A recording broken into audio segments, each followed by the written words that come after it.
Hey, lemlisters! I'm super happy to be joined today with Mark Hunter, also known as the Sales Hunter. For those of you who don't know Mark yet, he is the best-selling author of some amazing books about sales, such as A Mind for Sales or High Profit Prospecting. Mark, thanks a lot for accepting my invitation. Hey, thanks for having me on today. Great conversation. A lot of stuff to talk about. Yeah, I'm super excited as well. So before I start asking you tons of questions, I just want to make sure and ask everyone who's actually watching right now, just to comment below if you can hear us well or not. And also feel free to ask all your questions during the live.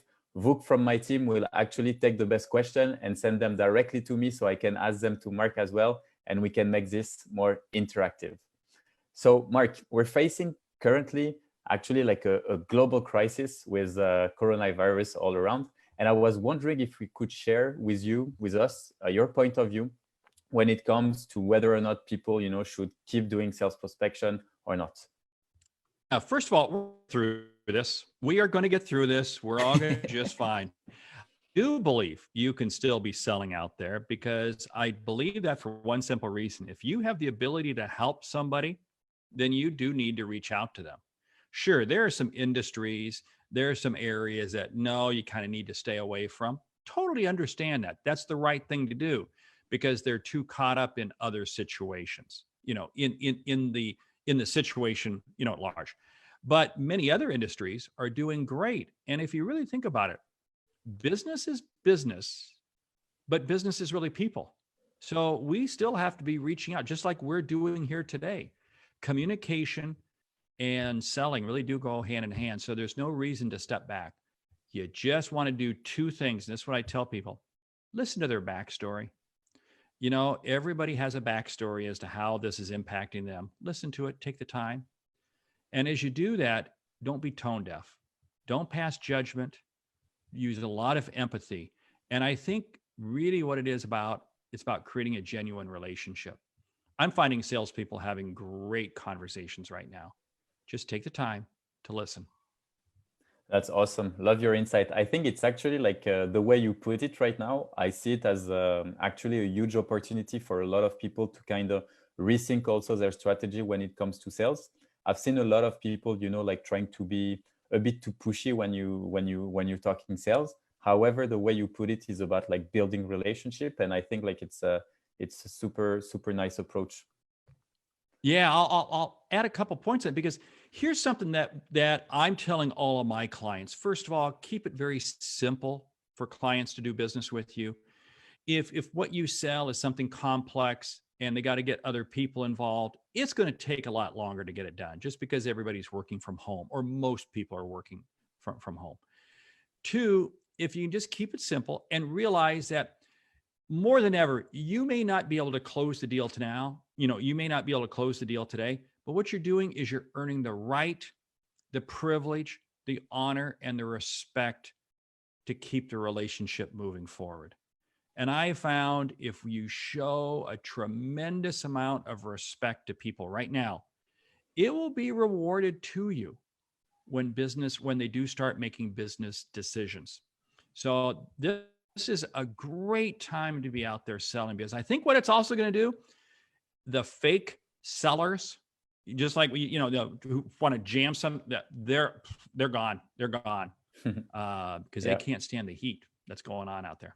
Yeah, absolutely agree. Yeah, I think actually it's as you said, like huge opportunity. And something that was great actually in your book, A Mind for Sales, is you're talking also. Actually, I can see the book behind you, so that's pretty cool. If you haven't read it, guys, to be honest, I highly like recommend it. It's on Amazon. It's really cool. And you're talking, about one of the main challenges in sale, which is to keep your motivation high.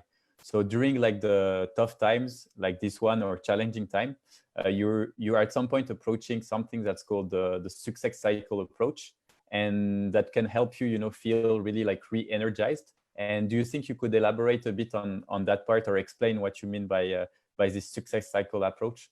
Yeah, here's the whole thing. Success is not something you take off the shelf. Success is something you create.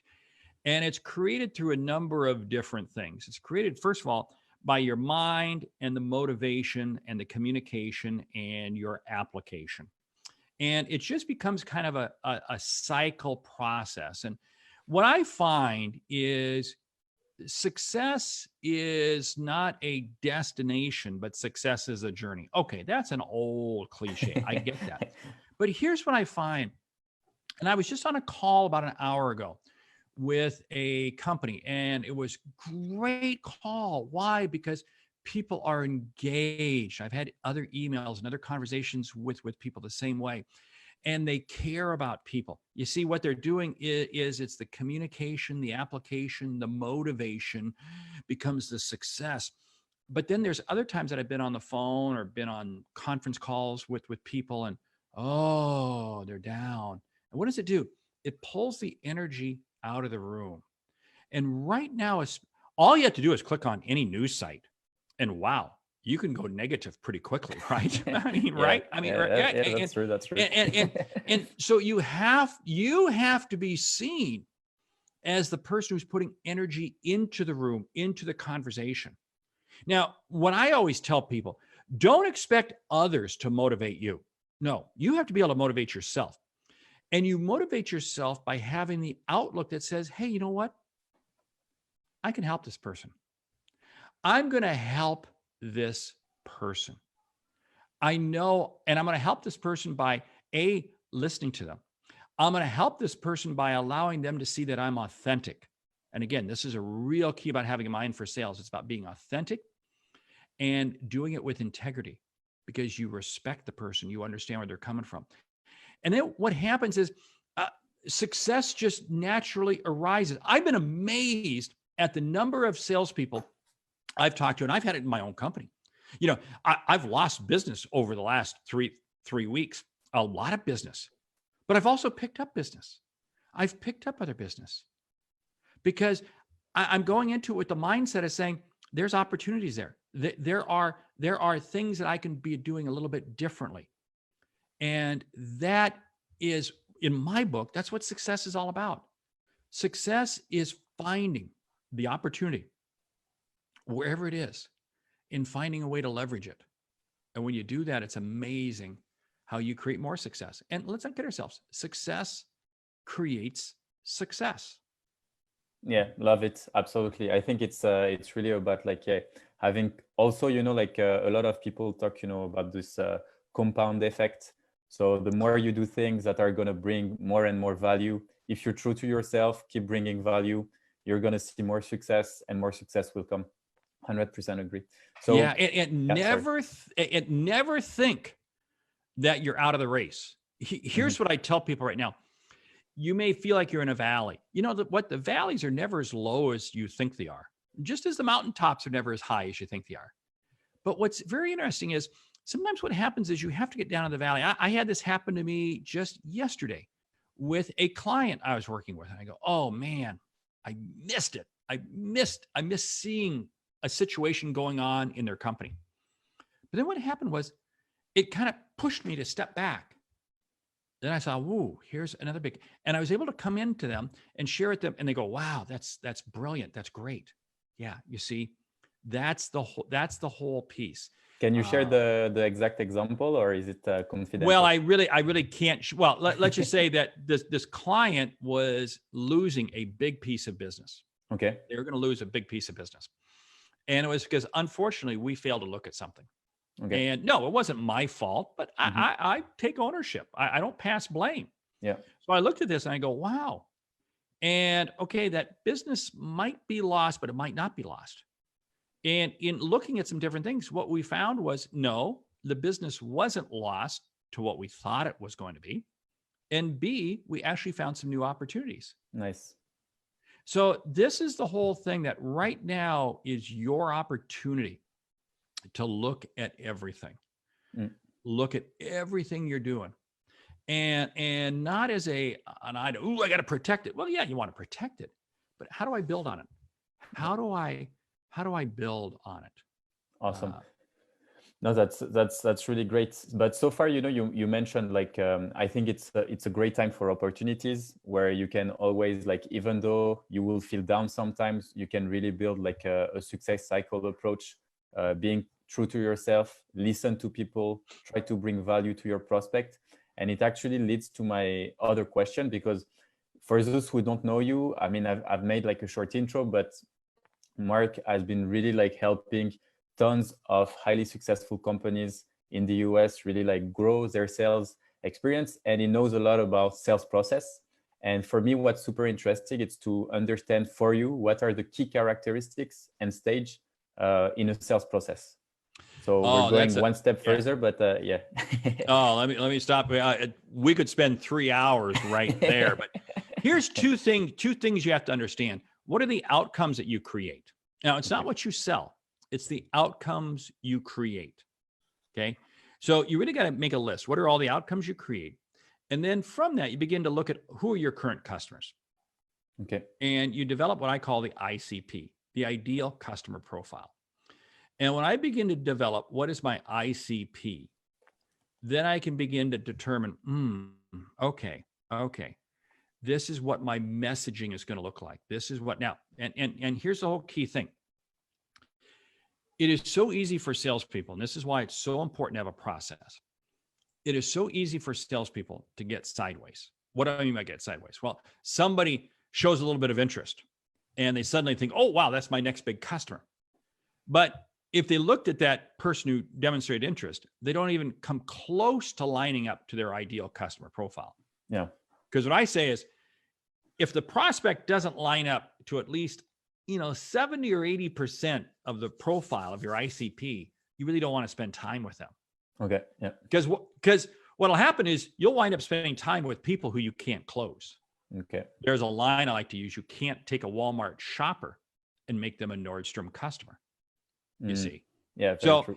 If you're Nordstrom, you got to start off with an ICP of these are people who have disposable income.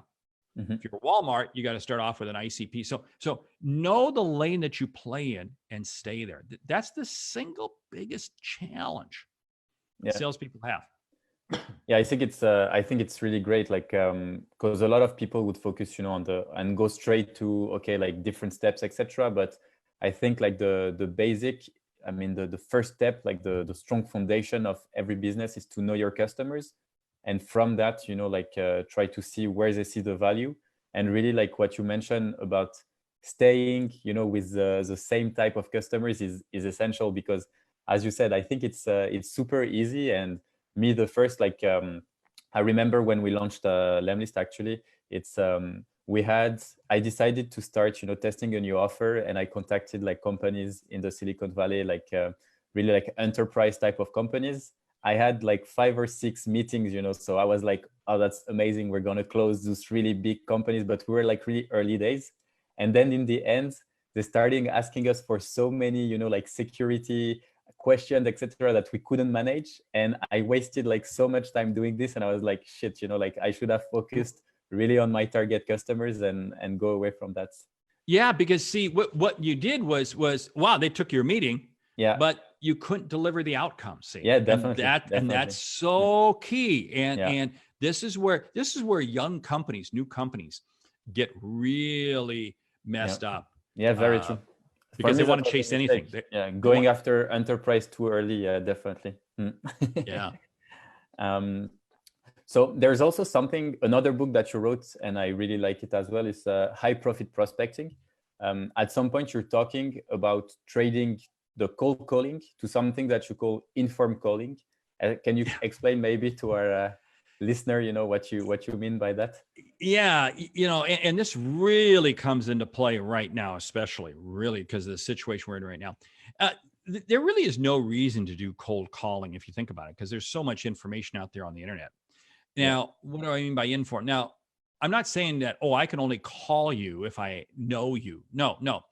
I just need to know how you line up to me. Now, what do I mean by this? Okay, you're in this industry that I'm calling. You're in this geography I'm calling. You have this title that I'm calling. You have that. So that's what I refer to as more the informed calling, because here's the whole thing. If I go back to why do I prospect? I prospect because I believe I have the ability to help you. Now, you don't know I can help you. Okay, I understand that because you don't know me, but I have the ability to help you. So that means it's my responsibility to reach out to you. That means I owe it to you to get in touch with you. Now, you don't know that. I know you don't know that, but that's why I got to keep reaching out to you until you agree that you say, yeah, this is something I need to talk to.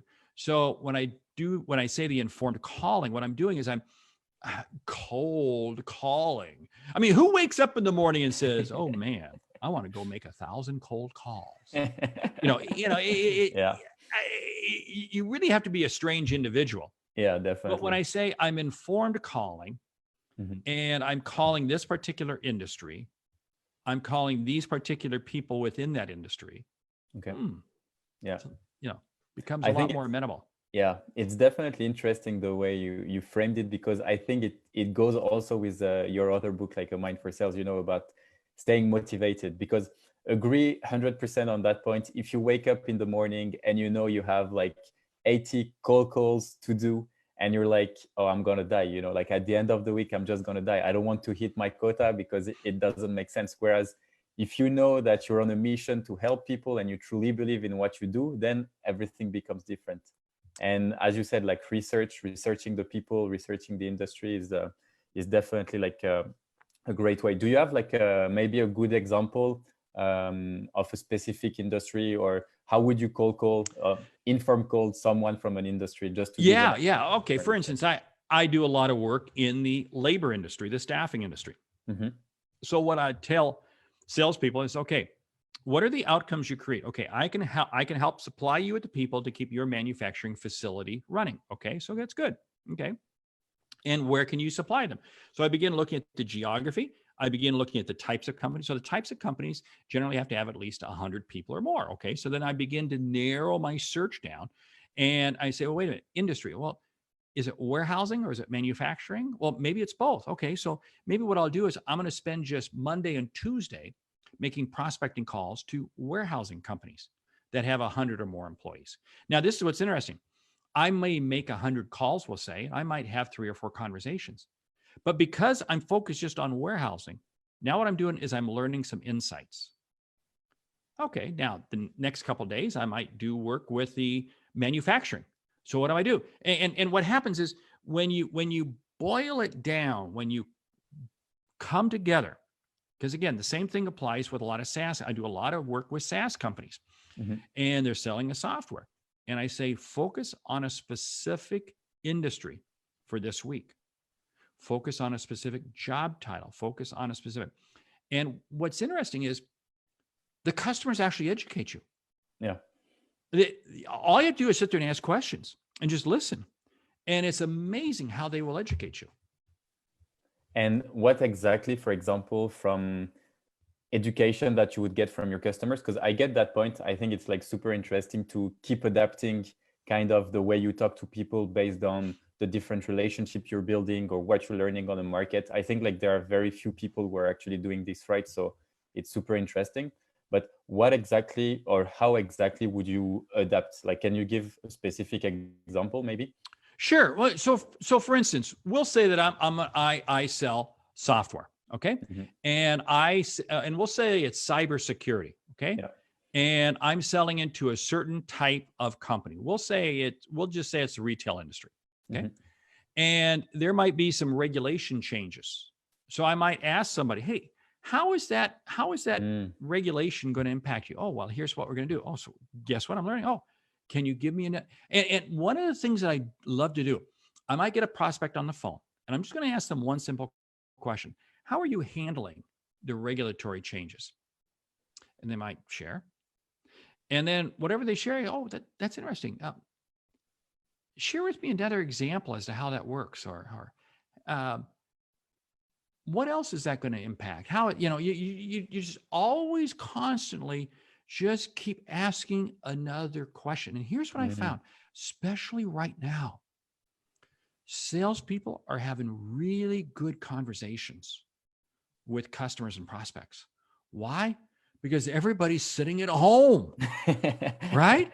Yeah. And what's interesting is schedules have changed. And people are taking phone calls like they've never taken before. People are taking Zoom meetings. People are having, and this is so key. And if I can just demonstrate that you can trust me and you can have confidence in me, it's amazing what will happen. And it is happening. And that's so cool. That's spot on. I really love that. It's super interesting because like I think that, as you said, regulation or even like a global situation, you can learn a lot. And especially if you're focusing on one ICP with one industry.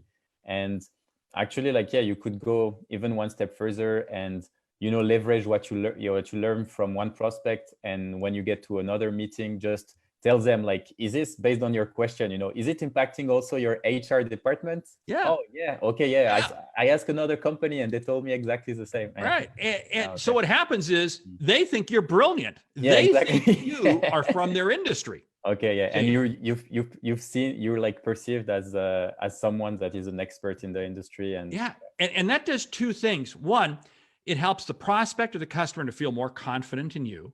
Yeah. And it helps you to feel more confident. Definitely. And what's very interesting is when both parties are confident, it's amazing how much more robust the conversation is. Yeah. I mean, it really becomes really neat to see. And all it takes is a little bit of information to kind of get the ball rolling. Yeah, no, that's great. I love it. Golden nuggets everywhere. I'm just gonna quickly check if okay. So we have quite a lot of questions. Great, I love it. I'm just gonna maybe like before I keep asking my question, I'll ask one question from the audience, if that's okay. Sure. Oh yeah, in your opinion, because maybe that's a bit more practical, but I think it's still interesting. Whoops, you went silent. Sorry, by roles. I'm sorry, I didn't quite hear that. Say that again. Sorry, my bad. So what is the best way to divide the sales process by roles, like researchers, BDR, SDR, etc.? Like, how do you see, okay, like, the, yeah. Wow, this again. Wow, this is a 3-hour question. Yeah, man. It could be. Wow, but it's good. Here's the whole thing. It's going to vary by industry. It's going to vary by the sales cycle. Now, what do I mean by the sales cycle and the complexity? There's two critical issues. The sales cycle. How hard is it for the customer to buy from you? Okay. Because again, if this is a long, complex, drawn out selling process, I'm going to have more people involved on my end. Two, is it a relatively simple? Okay. That kind of wraps up in the first question. But here's the other piece. Am I educating or converting? This is so key. What I mean by educating. If what I'm selling, you currently buy from somebody else, then I'm converting. If on the other hand, if what I'm selling, you really don't use, you really don't know, I have to educate. So again, this is going to vary. So I'm going to use we'll just use a typical SaaS company. I'm going to set it up to where there's a researcher who may come from marketing, who is helping to identify the ICP, identifying the outcomes, identifying the critical talking points, building talking points. Then there's the SDR who is calling to get the appointment set up. And they're kind of the frontline person who then is passing it off to whether it be a BDR or an AE or something of that nature. What I generally do when I work with companies, I say, if it's a smaller opportunity, then the SDR may go ahead and close it as part of their development, or it gets passed off to a BDR. Yeah. If it's a larger one, then it's going to go to an AE, an account exec, or an account manager. But that's a kind of a very simple process. Smaller companies, it's going to be one person doing the whole thing. And and if you do that, here's the key: if you have to do it all at once, what you want to do is chunk your time. So Monday, I'm going to be doing the research. I'm going to be pulling my list together. Tuesday, I'm just going to be making the SDR calls. Okay, I'm just going to be making the calls because I'm really trying to set up appointments for Wednesday, Thursday, and Friday. Say, and then I go into more of the follow up, because remember the initial phone call when you call a prospect, they didn't wake up in the morning and say, man, I hope Mark Hunter calls me today. I don't even think you said that. No, it just doesn't happen. So what you're doing is you're just trying to get one piece of information and secure the next step. That's all you're trying to do. I'm just trying to secure the next step because chances are they're not ready to, they don't have time to talk to you. Now, maybe they do. Great. And if it's a simple item I'm selling, and I can do a 1-call close. But generally what I have to do is I have to think that I'm going to do a 2-call close, assuming if the person even picks up on the first time, which many times doesn't happen. So guess what? I got to follow up with email. I got to follow up with other messaging, and I'm going to have to just continue. And this is where the 2 key words on a bottle of shampoo are so important. There's 2 key words on every bottle of shampoo: rinse and repeat.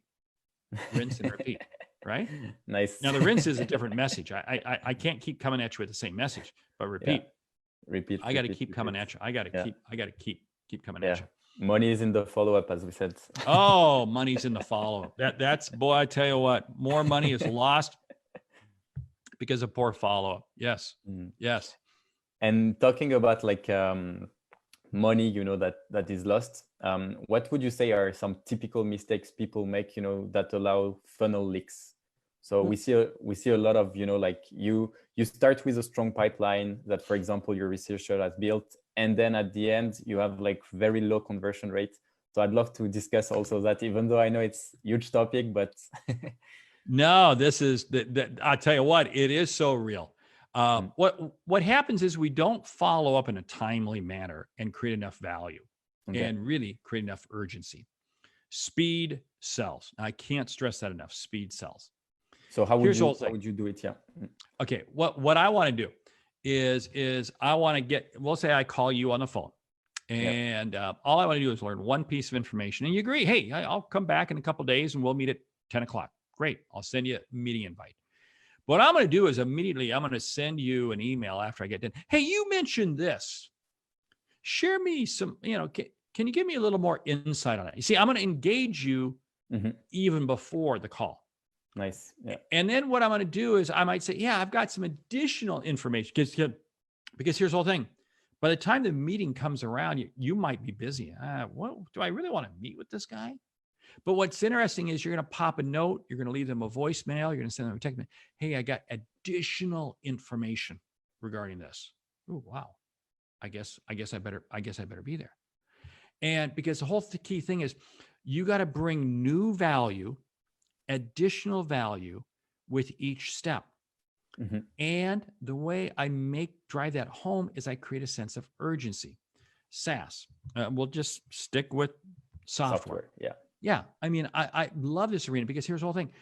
Oh, okay. So, I'm just playing this out in my mind. So you're going to say you don't want to bring it in now. Okay. So I'm thinking in my mind, okay, so you don't want to make money. Is this the problem? So I can't say that to you. Yeah. But what I can say is, you know what? It's interesting, but other clients, same industry as you, they found that by putting the software now, they were able to make XX or do XX or not have to do YY. So really, if you think about it, if we put this decision off, it means you're not going to be able to get this that much sooner. See, so what I'm doing is I'm coming back and I'm creating that, or I come back and I say, you could put it off, but if you put this one off, then that's going to prevent you from doing this over here. And this is, again, or if we don't install this, how are you going to hire those people if you don't do this? So you always want to link what you're selling and the outcome you create to a sense of urgency. Nice. I like time it. Driven. Yeah, I definitely like those 2 things. One is really like to make the prospect engage by asking him to do a specific action, then bring more value on top of it to get a bit more of urgency, and always linking it to the outcomes. It's really cool. I hope, guys, you're taking notes because there's a lot of value in all this. Also, to come back to what we were saying before, we were talking about that time when you're about to close. So you need trust, as you mentioned, and the trust, you're going to build it progressively throughout all the different stages of the buyer's journey. And my questions to you in terms of maybe more like practical ways, How could you give maybe like 3 to 4 example of great way to build trust whenever building a relationship? Yeah, well, trust begins by just simply showing up on time, Yeah. being there. I'm amazed at the number of salespeople who set appointments and they're late for their own appointment that they set. That just blows my mind away. Yeah. And here's what I always tell people. You might say you're going to follow up with them. Well, what does follow up with them? Follow up to some people means you're going to send them an email in 2 minutes. Follow up might mean within 3 weeks. Be defined. I'm going to follow up with you before the end of the week. Now, again, the end of the week, sure, Friday, okay. But you know what? That means you sent it on Thursday. I said I'd follow up by Thursday, but this really got me excited. Boom. Wanted to send this to you now. Okay. This is okay. Trust is also not sharing with them proprietary information. One of the things that I love to do is I will sit there and say, yeah, we work with a lot of other companies in your industry. I've seen similar situations like this, but you know what? I can't reveal, out of respect to those people, any of that information. But you'll just have to rest assured that I've seen that. Now, what have I done? You're now thinking, good. He or she is not going to take the information that I share and go blab it to everyone else. Okay. But I've still given you confidence that I know your industry. Another way that I like to do it is by coming back to them and saying, you mentioned this. And what you do is you play back to them a week or two later, something that they shared with you in a previous call. Now, it's very interesting. I go, wow, you remember it? Yeah, but that's okay. I made a note of that, and I just wanted to follow up with you. And what's interesting is this is very, very interesting. And I think, unfortunately, it's going to come to play a lot more. I didn't want to follow up with you in an email on this just because I didn't want to get, in case we wind up sending it somewhere else. I wanted to call you on it. I wanted to get your input on it. So what does that say? Wow, he or she really respects this information. And people want to feel a level of confidentiality with you. Because here's what I found. When people have confidence in you, they will share with you proprietary information. And when they share with you proprietary information, bing, they have trust. You really hit a home run. Yeah. Because that means they trust you. Yeah. No, that's really cool. I like it. I think it's super interesting. Like getting the prospect to do some actions, showing that he can or she can trust you, essentially, by not because a lot of people like to do name dropping, during their sales journey, and saying like, yeah, we worked with Uber, Facebook, etc., and they did XYZ. I think what you mentioned about having like a certain level of confidentiality is also great. I mean, if a success story you have is public and you use it as part of your marketing material, I think it's fine. But I think sometimes, when you're like, if you want to be seen as an expert, it's great to show also that you can keep some information for yourself, and that's part of your knowledge, as you mentioned. And because you know what? That customer will wind up sharing with you more information. Yeah, definitely. They will share with you. I mean, yeah, I have been part of some amazing conversations with CEOs. I mean, incredibly inside information that if I were to reveal, it would be insider trading in a heartbeat. And I've done that without a non-disclosure agreement, without any kind of legal, but because the CEO or whoever is sharing with me the information of some major companies trust me. Yeah. And they say, we know that Mark is not going to share that with him. And I won't. I mean, and what is interesting is this is where when they begin sharing with you personal information. Yeah. I mean, I've had major CEOs share with me very personal events going on in their life. What does that do for me? That allows me to know that, there's a level of confidence. Yeah. I can help them. And this is what every salesperson out there, regardless of your position, treat the person you're dealing with as if they were the ultimate leader of the free world. You know, I'm, Yeah. I'm really serious, but Mhm. wait, it's just very interesting. But when you elevate with respect, Mhm. now this isn't, oh, well, Mr. So, it is, but when you elevate, what happens is you wind up listening better, and people just take you with a real level of respect, and they in turn share with you more. Mm. It really is. I've seen some CEOs of some Fortune 500 companies, and again, I'm not going to mention names, I'm not going to mention industries, but they treat even the lowest person. I watched a CEO of a Fortune 100 company. We were out to dinner at a restaurant, and the valet guy, we actually drove a car and didn't use a car service. And he totally demonstrated incredible respect to the valet person. We walk into this restaurant, one of the premier restaurants in California, and the maitre d' greets us. And again, incredible respect. But you know what's interesting? The level of conversation elevated between the valet parker and the maitre d', Mm. and and us. And we got treated, believe me, we got treated better. They didn't know who Yeah. they were seating because the restaurant reservation was made under somebody else's name. Okay. But we got treated really, really good. Nice. And this comes back to sales calls. Mhm. This comes back to the gatekeeper you run into. This comes back to wherever it is. Sales is leadership. Leadership is sales. You demonstrate that 24/7.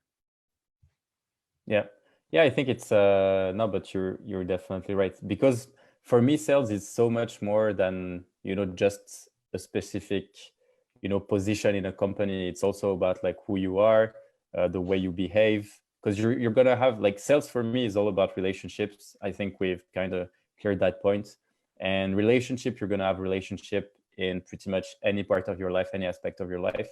And as you said, like if you show respect, if you show empathy, if you show like great quality of listening, you're gonna get like definitely one step further.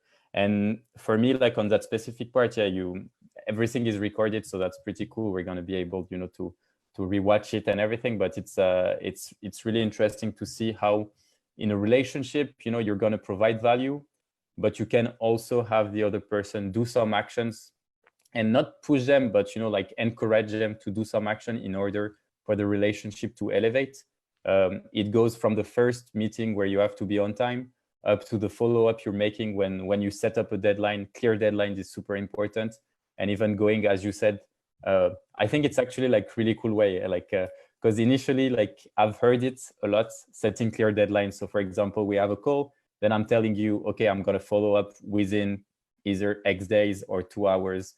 But like having that clear deadline set up. However, what you said, and it's super interesting, is basically like going one step further and meeting the deadline earlier, saying that I was so excited about this that, so it will create a sense of urgency. It would create a sense of a better relationship being built. So it's pretty cool. I'm just gonna jump on the questions because I think like a few minutes left. I know your time is valuable, so I'm just gonna try to pick like Sure. the best.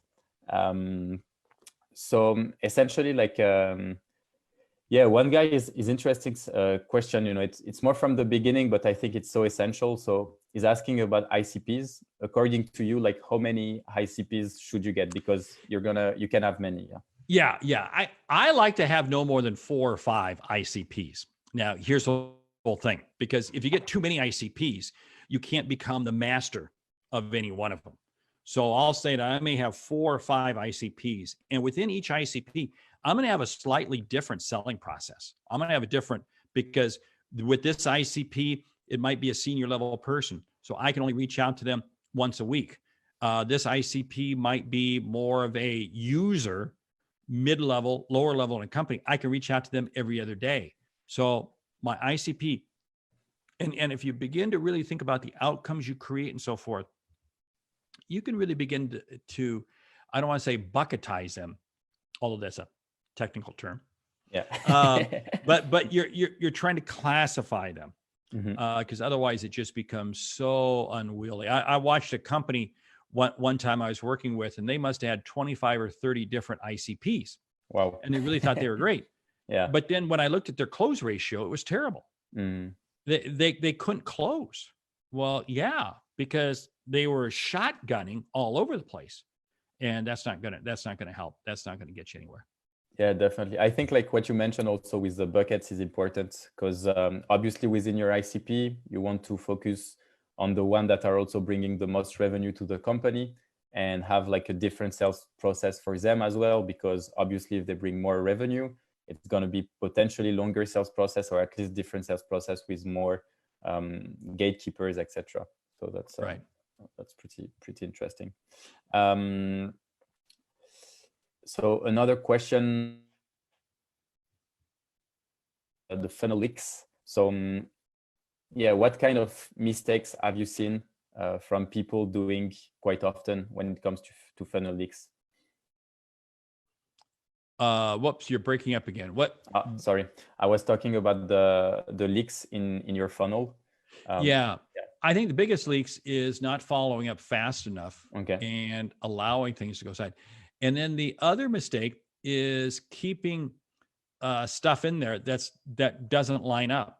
In other words, here's the whole thing. People always say, "Oh, I'm going to keep calling you until you buy from me. I'm going to keep calling from you until you buy from me." Well, okay, if what I'm selling is $100 million piece of equipment, I can do that. Yeah. But if what I sell is a $10 widget, I can't afford to do that. Yeah, definitely. So you got to realize that your time, and I talk about this in my book, A Mind for Sales, your time is your most valuable asset. So know when is the right time to cut it off. But here's the whole thing. The biggest mistake people do is they take that too much to heart. Well, I called them 3 times and they didn't respond, so they must not be interested. Hold it. You never had a conversation with them. Yeah. So don't even tell me you're somebody's not interested until you tell me that you have reached out to them at least 15 or 20 times. Yeah. Okay. If you haven't done that, I don't even want to hear from you. Okay. I just made some SDRs sick out there. Yeah. I think some of them are going to be like, "Oh, damn, I have like tons of prospects to go back now." Thanks a lot, Mark. I mean, it was really great having you on the show. Hey, outstanding. I love it. This is great. Is there any way, like, what the best way for people like to keep watching what you're doing? I know you have a YouTube channel, an amazing blog, great LinkedIn profile. What's the best? Yeah, well, the best way is just go out to the website, thesaleshunter.com. And yeah, I got the YouTube channel. It's Mark Hunter. I think it's Mark Hunter. Yeah, it is. Or it's Sales Hunter. Yeah. I don't know what it is. And but we post a lot of stuff there. But hey, the book, A Mind for Sales, is coming out. Is out there now. Yeah, it's and nice. Yeah, it's you know what? My whole job is one thing: to help salespeople. And the salesperson's job is one thing: to help the customer see and achieve what they didn't think was possible. You know what? That's kind of fun. That's kind of a kick in the pants. I enjoy doing it. Yeah, it's good. And we enjoyed having you here, Mark. Thanks a lot for your time. Guys, have an amazing week. Stay safe, and let's keep in touch. Take care.